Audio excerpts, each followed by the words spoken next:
Assalamualaikum warahmatullahi taala wabarakatuh.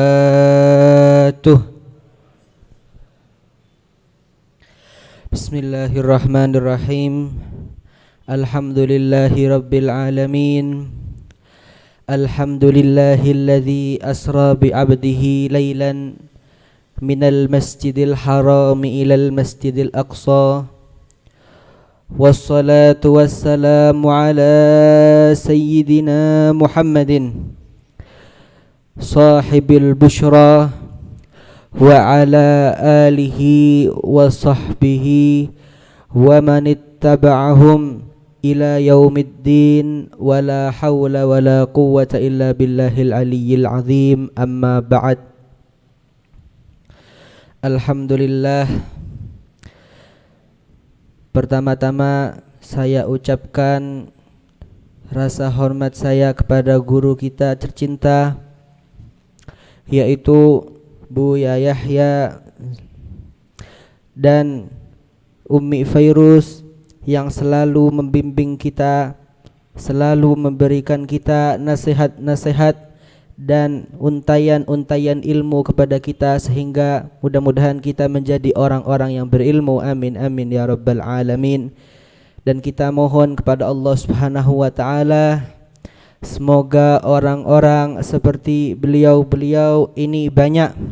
Semoga Allah Subhanahu wa taala juga memberikan umur panjang kepada beliau, sehingga beliau bisa melaksanakan ketaatan, sehingga beliau bisa kuat untuk berdakwah di jalan Allah Subhanahu wa taala, memberitahu kebenaran dan melarang terhadap suatu kejelekan. Amin amin ya rabbal alamin. Alhamdulillah, puja dan puji syukur kita haturkan kehadirat Allah Subhanahu wa taala yang pada malam hari ini masih tetap memberikan kita nikmat-nikmat, inayah sehingga kita bisa berkumpul di tempat yang penuh barakah ini tanpa ada kesusahan. Salawat serta salam kita haturkan kehadirat Nabiuna Muhammadun sallallahu alaihi wasallam, yang telah membimbing kita, yang telah membawa umatnya dari zaman kegelapan menuju ke zaman yang terang benderang seperti sekarang ini. Alhamdulillah, pada malam hari ini kita masih diberi kesempatan oleh Allah Subhanahu wa taala. Kita masih diberi kesempatan untuk kembali menghadiri majlis-majlis yang insyaallah dimuliakan oleh Allah Subhanahu wa taala. Yang insyaallah pada malam hari ini kita akan kembali lagi mengingat. Kita akan kembali mengingat momen yang sangat indah yang terjadi di Nabi Muhammad sallallahu alaihi wasallam, yang terjadi di zaman Nabi Muhammad sallallahu alaihi wasallam, yaitu yang mana baru saja kita peringati, yaitu adalah Isra wal Mi'raj, yang mana Allah Subhanahu wa taala telah mengabadikan kejadian Isra dan Mi'raj di ayat Al-Qur'an, yaitu a'udzu billahi minasyaitonir rajim. Bismillahirrahmanirrahim. Subhanalladzi asra bi 'abdihi lailan minal masjidil haram ilal masjidil aqsa alladzi barakna haulahu linuriyahu min ayatina innahu huwas samiul basir. Shadaqallahul azim. Ulama telah menjelaskan makna dari Isra dan Mi'raj. Adapun kalimat Isra ini terdiri dari kalimat bahasa Arab, yang mana asli katanya adalah asra yusri isra'an, yang mana arti dari asra yusri isra'an itu adalah memperjalankan di malam hari, sesuai dengan kejadian Nabi Muhammad sallallahu alaihi wasallam, yaitu Allah Subhanahu wa taala telah memperjalankan Nabi Muhammad sallallahu alaihi wasallam dari Masjidil Haram ke Masjidil Aqsa. Kemudian arti dari Mi'raj adalah naik. Yang mana Mi'raj ini diambil dari kata bahasa Arab yaitu araja ya'ruju urujan, yang berarti naik, yaitu artinya adalah naiknya Nabi Muhammad sallallahu alaihi wasallam dari Masjidil Aqsa menuju ke langit.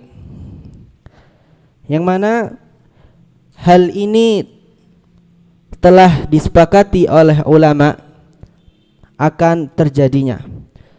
Bahkan naudzubillah, orang yang mengingkari tentang Isra dan Mi'raj ini bahaya, bisa-bisa keluar dari agama Islam. Kenapa? Karena Isra dan Mi'raj ini telah disebutkan di dalam Al-Qur'an. Adapun ulama-ulama itu berbeda pendapat tentang kejadian Isra dan Mi'raj. Perbedaan pendapat mereka yaitu tentang Isra dan Mi'raj ini terjadinya apakah dengan roh Nabi Muhammad sallallahu alaihi wasallam saja ataukah dengan jasadnya juga. Ini ulama yang berbeda pendapat. Akan tapi untuk kejadiannya mereka semua sepakat terjadi adanya Isra dan Mi'raj. Yang mana sebagian ulama mengatakan Isra dan Mi'raj ini terjadinya hanya dengan roh dan jasadnya. Ini adalah pendapat kebanyakan dari ulama.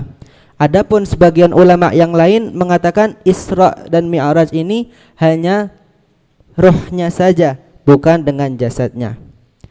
Ala kulli hal, akan tapi Imam Ibn Hajar telah menjelaskan di dalam kitab Syarah Sahih Bukhari bahwa Isra dan Mi'raj itu benar-benar terjadi di satu malam, yaitu malam 27 Rajab, yang mana jasad dan ruhnya Nabi Muhammad sallallahu alaihi wasallam ini benar-benar telah melaksanakan Isra dan Mi'raj. Dan ini adalah pendapat sebagian besar dari ulama-ulama. Kemudian ulama-ulama yang sepakat terhadap hal tersebut adalah ulama fikih dan ilmu hadis dan orang-orang ahli tauhid. Dan riwayat-riwayat dari hadis-hadis sahih yang menjelaskan tentang Isra dan Mi'raj itu sangat banyak, ya, sehingga tidak diragukan lagi kebenaran Isra dan Mi'raj. Kalau di ilmu hadis namanya itu adalah hadis yang mutawatir, yang tidak mungkin manusia-manusia, para sahabat-sahabat itu sepakat untuk bohong terhadap hadis tersebut. Kejadian Isra dan Mi'raj riwayatnya adalah riwayat hadis yang mutawatir, yang mana para sahabat semua sepakat bahwa Isra dan Mi'raj itu terjadi. Oleh karena itu kita juga harus mempercayai dan Isra dan Mi'raj ini adalah kejadian yang agung yang telah diberikan oleh Allah Subhanahu wa taala terhadap Nabi Muhammad sallallahu alaihi wasallam. Dan sebagai orang muslim tidak diperkenankan untuk melenceng dari pendapat ini, kata Imam Ibn Hajar. Sebagai orang Islam tidak berhak kita untuk mengingkari adanya kejadian Isra dan Mi'raj ini, karena kejadian Isra dan Mi'raj ini tidak ada suatu yang mustahil.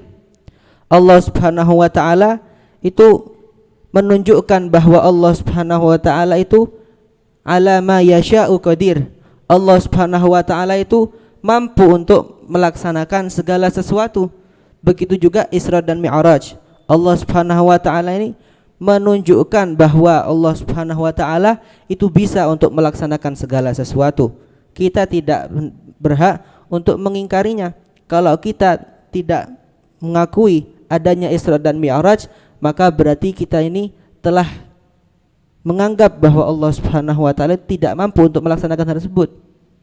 Tapi ini adalah momen yang mana Allah Subhanahu wa taala menunjukkan bahwa Allah Subhanahu wa taala itu ala ma yasha'u qadir.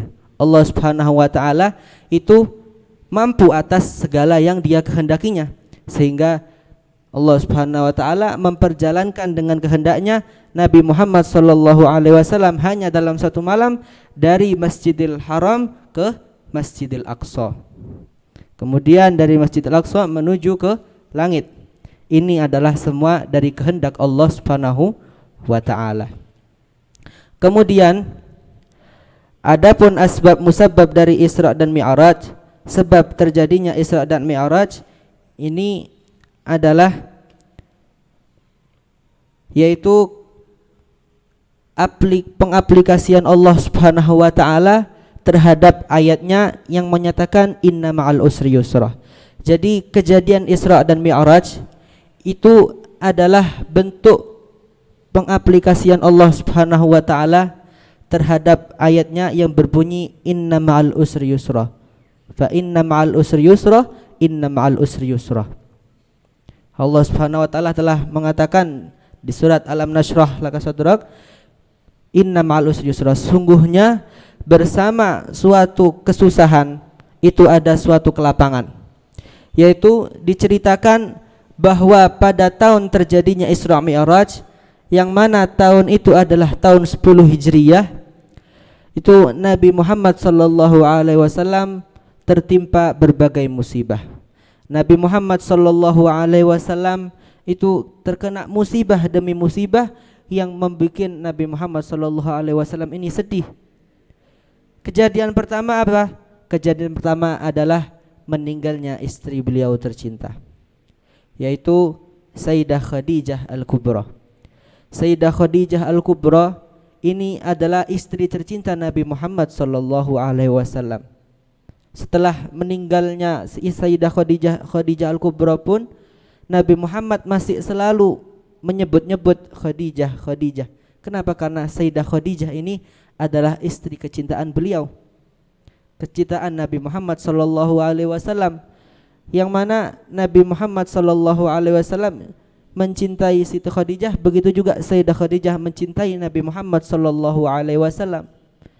Dan termasuk Sayyidah Khadijah ini adalah perempuan yang pertama kali masuk dalam agama Islam. Dan Sayyidah Khadijah Al-Kubra itu diceritakan ketika beliau ini ikut dalam berdakwah bersama Nabi Muhammad sallallahu alaihi wasallam, terlihat dari badan beliau itu kurus. Sayyidah Khadijah Al-Kubra itu terlihat kurus, sampai-sampai Nabi Muhammad sallallahu alaihi wasallam mengatakan, "Wahai Khadijah, aku sangat kasihan melihatmu. Sebelum kamu menikah dengan aku ya Khadijah, kamu ini banyak hartamu. Kamu banyak dari hartamu yang selalu ada di sisimu, tapi ketika kamu sudah menikah denganku ya Khadijah, hartamu habis, kesehatanmu menurun, tubuhmu yang aslinya berisi sekarang malah menjadi kurus. Apabila kamu hendak untuk aku ceraikan ya Khadijah, maka aku akan ceraikan kamu," kata Rasulullah sallallahu alaihi wasallam. Akan tapi Rasulullah sallallahu alaihi wasallam, akan tapi Sayyidah Khadijah menolak hal tersebut. Sayyidah Khadijah mengetahui bahwa hal tersebut, bahwa perjuangan Sayyidah Khadijah Al-Kubra ini nanti akan dibalas oleh Allah Subhanahu wa taala dengan sesuatu yang lebih baik. Oleh karena itu Sayyidah Khadijah masih rela. Sayyidah Khadijah masih rela, malah senang beliau terhadap perjuangan-perjuangan beliau, walaupun hartanya habis, walaupun kesehatannya menurun, walaupun badannya menjadi kurus, akan tapi Sayyidah Khadijah masih kuat untuk bersama Nabi Muhammad sallallahu alaihi wasallam untuk memperjuangkan agama Islam. Ini adalah contoh untuk kita. Dan sampai-sampai saking berjuangnya Sayyidah Khadijah, sampai-sampai beliau meninggal sebelum Rasulullah sallallahu alaihi wasallam meninggal. Itu adalah kejadian yang pertama yang terjadi pada tahun 10 Hijriah sebelum terjadian Isra dan Mi'raj. Kemudian tidak lama setelah itu meninggal paman Rasulullah sallallahu alaihi wasallam yang bernama Abu Thalib. Paman Rasulullah sallallahu alaihi wasallam yang bernama Abu Thalib ini adalah paman yang selalu menjaga Nabi Muhammad sallallahu alaihi wasallam. Abu Thalib pernah diceritakan didatangi oleh orang-orang kafir untuk mengganti Nabi Muhammad sallallahu alaihi wasallam dengan harta. "Ya Abu Thalib, apabila kamu menginginkan harta, akan aku berikan harta sebanyak yang kamu mau. Yang penting kamu menghentikan Nabi Muhammad sallallahu alaihi wasallam untuk berdakwah." Akan tapi Abu Thalib menolak hal tersebut mentah-mentah. Abu Thalib lebih mengedepankan, lebih menyayangi ponakannya, yang mana Abu Thalib ini sampai menganggap Nabi Muhammad SAW itu anaknya sendiri. Sehingga saking berjuangnya Abu Thalib, Sayyidina Abu Thalib ini meninggal sebelum Rasulullah SAW meninggal, yaitu meninggal pada tahun 10 Hijriah. Dua kejadian yang sangat menyedihkan hati Nabi Muhammad SAW. Tapi ingat, Nabi Muhammad SAW itu sedih, dan sampai-sampai Nabi Muhammad SAW menyebut tahun meninggalnya Sayyidah Khadijah dan Sayyidina Abu Thalib, itu sampai menyebutnya itu adalah Amul Huzun, bukan karena meninggalnya Sayyidah Khadijah dan Abu Thalib. Memang Nabi Muhammad SAW sedih karena hal tersebut, akan tapi ada sesuatu yang menjadikan Nabi Muhammad SAW itu sangat sedih dibandingkan kejadian hal tersebut. Apa kejadian tersebut? Adalah apabila meninggal Sayyidah Khadijah dan Sayyidina Abu Thalib, dakwahnya Nabi Muhammad SAW ini tersendat. Karena orang yang paling membantu dalam dakwahnya Nabi Muhammad, dalam perjuangannya Nabi Muhammad untuk menegakkan agama Islam di kota Mekah, siapa? Yaitu Sayyidina Abu Thalib dan Sayyidah Khadijah. Itu adalah bantuan terbesar. Tetapi setelah meninggalnya Rasulullah SAW sangat sedih. Kenapa? Karena dakwah di jalan Allah Subhanahu wa taala ini akan semakin susah. Sampai-sampai Nabi Muhammad SAW menyebut tahun kejadian meninggalnya Sayyidah Khadijah dan Sayyidina Abu Thalib itu dengan tahun kesedihan, yaitu Amul Huzun. Kemudian Rasulullah SAW mencari harapan di kota Taif. Rasulullah SAW pergi ke kota Taif. Setelah pergi ke kota Taif, ternyata bukannya beliau Rasulullah SAW disambut sebagaimana ketika beliau berhijrah ke kota Madinah. Para sahabat membacakan Tala'al Badru alaina, akan tapi pada saat beliau ke kota Taif, bukan kata-kata Tala'al Badru alaina, akan tapi Rasulullah SAW langsung diusir. Orang-orang Taif tidak menerima terhadap kehadiran Nabi Muhammad SAW di kota Taif, sehingga anak-anak kecil dari mereka melempari Nabi Muhammad SAW sampai beliau Nabi Muhammad SAW itu luka. Rasulullah SAW itu luka, mengeluarkan darah dari badannya, sampai-sampai setelah beliau keluar dari kota Taif, masih dekat dengan kota Taif, Rasulullah SAW didatangi malaikat Jibril. Malaikat Jibril mengatakan, "Wahai Muhammad, apakah kamu berhak mengizinkan aku untuk memerintah malaikat penjaga gunung ini untuk melemparkan gunung ini pada mereka, wahai Muhammad? Karena mereka telah menghinamu, mereka telah memukulimu, mereka telah melemparimu dengan batu. Sudikah kamu untuk memerintahkan aku, untuk mengizinkanku meminta pada malaikat penjaga gunung untuk melemparkan gunung ini pada mereka?" Akan tapi apa jawaban Nabi Muhammad? Jawaban Nabi Muhammad SAW adalah, "Allahumma hdi qaumi fa innahum la ya'lamun." Ya Allah, berikanlah hidayah terhadap kaumku ya Allah. Kenapa? Karena mereka itu tidak mengetahui. Mereka masih belum dapat hidayah. Aku minta padamu ya Allah, kalau tidak mereka ya Allah, keturunan mereka ya Allah, jadikan orang-orang yang beriman ya Allah. Itu doanya Nabi Muhammad SAW. Bukan malah Nabi Muhammad SAW setuju dengan tawaran malaikat Jibril. Akan tapi Rasulullah SAW masih memiliki harapan terhadap zuriyahnya. Begitu juga kita berdakwah. Ketika kita berdakwah di jalan Allah Subhanahu wa taala, kita mendakwahi seorang apabila mereka tidak menerima, jangan langsung mendoakan mereka dengan hal-hal yang buruk. Akan tapi doalah kepada Allah Subhanahu wa taala untuk memberi hidayah kepada mereka. Apabila hidayah tidak sampai kepada mereka, mudah-mudahan hidayah sampai kepada keturunan-keturunan mereka. Dan hal ini telah terjadi. Diriwayatkan bahwa orang-orang Taif setelah ayah-ayah mereka, kakek-kakek mereka yang menentang Nabi Muhammad SAW, keturunan-keturunan mereka menjadi pengikut Nabi Muhammad SAW. Ini adalah berkat kesabaran Nabi Muhammad SAW. Kejadian demi kejadian, musibah demi musibah tertimpa pada diri Nabi Muhammad SAW di tahun 10 Hijriah.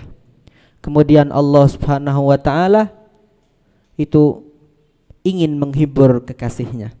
Allah Subhanahu wa taala ingin menghibur kekasihnya, yang mana Nabi Muhammad SAW adalah orang yang sangat dicintai oleh Allah Subhanahu wa taala. Asyraful khalq. Nabi Muhammad SAW adalah makhluk yang paling mulia, kekasih Allah Subhanahu wa taala. Allah Subhanahu wa taala pasti kasihan melihat kasihnya, sehingga Allah Subhanahu wa taala menghibur kasihnya, yaitu Nabi Muhammad SAW, dengan diberangkatkannya Nabi Muhammad SAW untuk melaksanakan Isra dan Mi'raj. Itu adalah bukti bahwa Allah Subhanahu wa taala mengatakan inna ma'al usri yusra, fa inna ma'al usri yusra, inna ma'al usri yusra. Ketahuilah sesungguhnya bersama suatu kesusahan itu ada suatu kelapangan. Setiap ada kesusahan-kesusahan yang menimpa kalian, itu pasti ada kelapangan-kelapangan yang lebih banyak yang akan kalian terima dari Allah Subhanahu wa taala. Ini adalah pertanda. Kejadian Isra dan Mi'raj ini adalah pertanda bahwa orang apabila berdakwah di jalan Allah Subhanahu wa taala, maka apabila dia itu kesusahan, maka pasti Allah Subhanahu wa taala tidak mungkin membiarkannya. Orang yang memang benar-benar berdakwah di jalan Allah Subhanahu wa taala, itu pasti Allah Subhanahu wa taala ketika melihat dia itu kesusahan, Allah Subhanahu wa taala pasti akan memberinya kelapangan. Tidak mungkin tidak. Seperti kejadian Isra dan Mi'raj ini. Dan kemudian Allah Subhanahu wa taala juga menghibur hambanya. Allah Subhanahu wa taala itu, apalagi yang terjadi ini pada kekasihnya, yaitu Nabi Muhammad SAW, pastinya Allah Subhanahu wa taala lebih menghiburnya, yaitu dengan diberangkatkannya beliau Isra dan Mi'raj. Kemudian Allah Subhanahu wa taala mengatakan, berfirman dalam ayat Al-Qur'an, subhanalladzi asra bi 'abdihi lailan minal masjidil haram ilal masjidil aqsa alladzi barakna haulahu linuriyahu min ayatina innahu huwas samiul basir.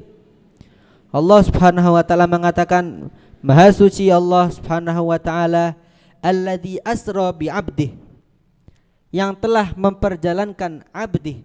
Arti dari kata-kata abd ini adalah hamba. Apa faedahnya Allah Subhanahu wa taala mengatakan dengan kata-kata abd? Disebutkan bahwa Allah Subhanahu wa taala ini selalu ketika mengucapkan atau memanggil Nabi Muhammad sallallahu alaihi wasallam itu selalu menggunakan kata-kata abd. Yaitu apa artinya abd? Hamba. Seperti ayat yang lain, fa'auha ila abdihi ma auha. Allah Subhanahu wa taala memberikan wahyu kepada hambanya. Siapa? Nabi Muhammad sallallahu alaihi wasallam. Berkali-kali Allah Subhanahu wa taala menyebut hambanya, menyebut Nabi Muhammad sallallahu alaihi wasallam ini dengan kata-kata hambanya, abad.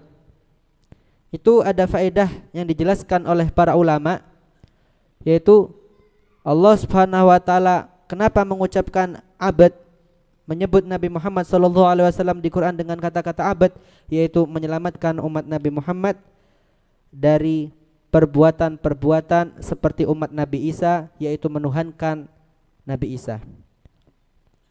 Jadi Allah Subhanahu wa taala menggunakan kalimat abad di sini supaya supaya umat Nabi Muhammad ini mengakui bahwa Nabi Muhammad sallallahu alaihi wasallam ini adalah hambanya. Orang yang diciptakan oleh Allah Subhanahu wa taala, tidak seperti orang Nasara. Orang Nasara menganggap Nabi Isa itu adalah anaknya Allah, anaknya Tuhan. Akan tapi kita dijelaskan oleh Allah Subhanahu wa taala bahwa Nabi Muhammad SAW adalah abd Tuhan, adalah hamba yang menyembah, yang sama-sama menyembah Allah Subhanahu wa taala. Mungkin cukup itu dari Al-Fakir. Apabila ada salahnya itu dari diri saya sendiri, apabila ada baiknya itu semua dari Allah Subhanahu wa taala.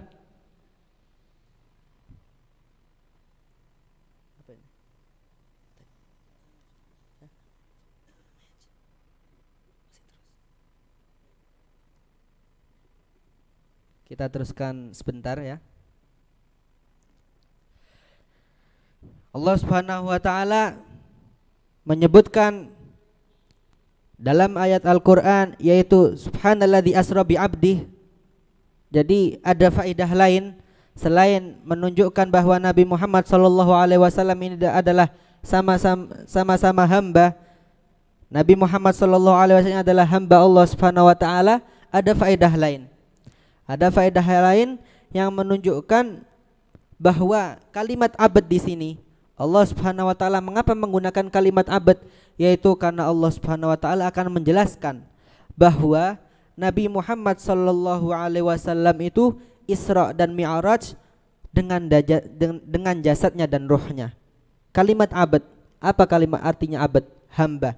Yang mana apabila Allah Subhanahu wa taala mengucapkan dengan kalimat abad, berarti menunjukkan jasad dan ruhnya. Apabila Allah Subhanahu wa taala mengisrakan Nabi Muhammad sallallahu alaihi wasallam dengan ruhnya, mungkin dengan kalimat yang lain. Kan tapi ini dengan kalimat abad. Kalimat abad di sini adalah menunjukkan bahwa jasad sekalian ruh. Maka Allah Subhanahu wa taala mengucapkan di ayat Al-Qur'an itu adalah abad. Adapun sebagian dari sahabat yang mengatakan Nabi Muhammad sallallahu alaihi wasallam ini Isra Mi'raj dengan rohnya saja, itu kenapa? Seperti Sayyidah Aisyah. Sayyidah Aisyah itu ketika ditanya tentang Isra dan Mi'raj, beliau mengatakan Nabi Muhammad sallallahu alaihi wasallam itu Isra dan Mi'raj dengan rohnya saja. Nah, ini dijelaskan oleh para ulama bahwa Sayyidah Aisyah ketika masih dalam kejadian Isra dan Mi'raj, beliau ini masih dalam keadaan kecil. Beliau ini masih belum tahu kabar-kabar yang terjadi di antara Islam. Sehingga ketika ditanya tentang Isra dan Mi'raj, beliau Sayyidah Aisyah mengucapkan Nabi sallallahu alaihi wasallam itu Isra dan Mi'raj hanya dengan rohnya. Akan tapi para sahabat Nabi Muhammad sallallahu alaihi wasallam itu semuanya meyakini bahwa Nabi Muhammad sallallahu alaihi wasallam Isra dan Mi'raj itu dengan jasad dan rohnya. Dan yang pertama kali yang meyakini, yang pertama kali mempercayai dengan kejadian Isra dan Mi'raj itu adalah Sayyidina Abu Bakar As-Siddiq. Sayyidina Abu Bakar As-Siddiq ketika diberitahu oleh Abu Jahal. Jadi pertama kali yang mengetahui itu adalah Abu Jahal. Abu Jahal ketika mendengar bahwa Nabi Muhammad SAW ini mendapat kabar, mendapatkan kejadian Isra dan Mi'raj, Sayyidina Abu Jahal tadi ini mengatakan, ini adalah kesempatan baik untuk meragukan orang-orang yang Islam di zaman itu bahwa Nabi Muhammad SAW ini telah ngomongnya ini ngelantur gitu, kata Abu Jahal. Oleh karena itu, ya mungkin cukup sampai sini karena Buya sudah datang. Apabila ada salahnya mohon maaf, dan apabila baiknya itu semua dari Allah Subhanahu wa taala. Wallahul muwaffiq ila aqwamit thoriq. Wassalamualaikum warahmatullahi wabarakatuh.